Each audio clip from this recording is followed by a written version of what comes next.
Mapagpalang gabi sa aking mga anak na pinagpala ng Ama. Ako'y nagpapasalamat sa inyo sa pananalangin ng aking banal na Santo Rosario.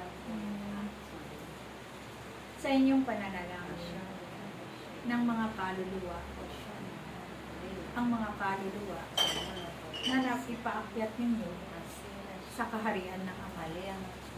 Sila'y nagpapasalamat sa inyo sapagkat nasumpungan nila ang kaligtasan na kanilang hinahanap.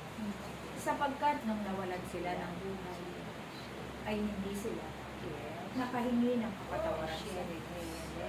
Kaya sa pamamagitan ng sama-sama ninyong panalangin, sila ngayon ay naroroon na sa kaharian ng Diyos. At sila'y nagpapasalamat sa inyong lahat.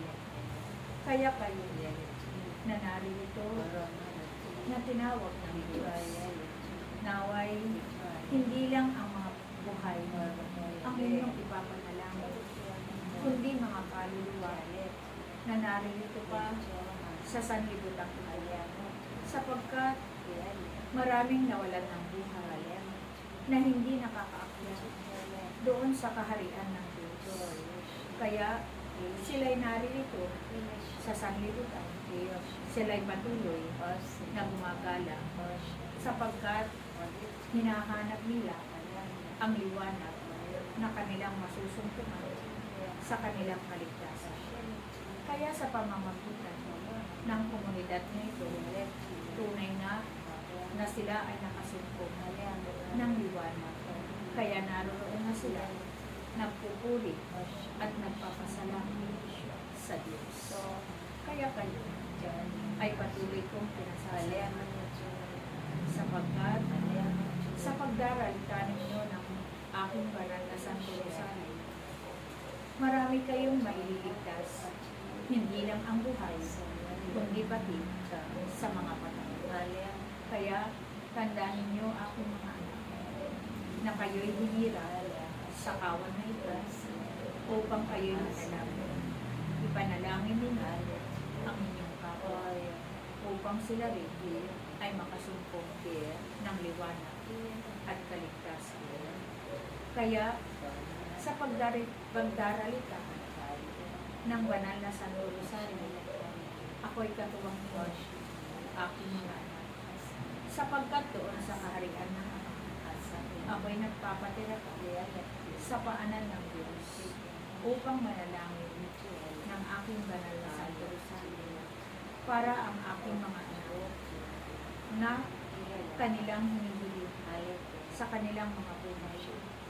Ito ay kanilang masusumpungan sa pamamagitan ng pagdaralita ng aking banal na Santo Rosario sa paanan ng Diyos.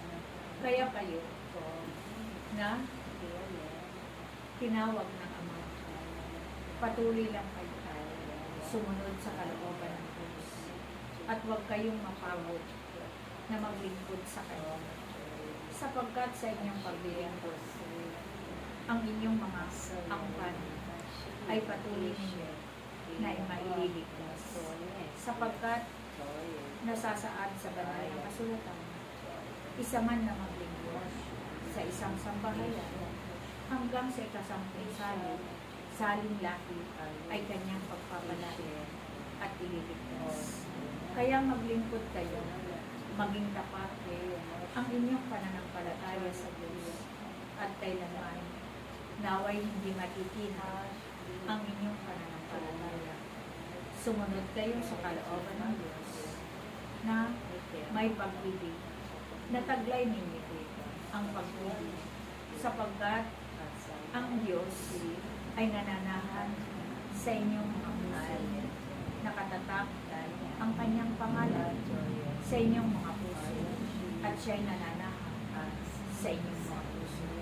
Kaya tandaan ninyo ang mga anak, magpatuloy lang kayo at huwag kayong lalayo sa piling ng Diyos, sapagkat sa piling ng Diyos ay may kapayapaan, may kagalakan, may kasagaran, at buhay na walang hanggan. Salamat sa inyo. Praise you.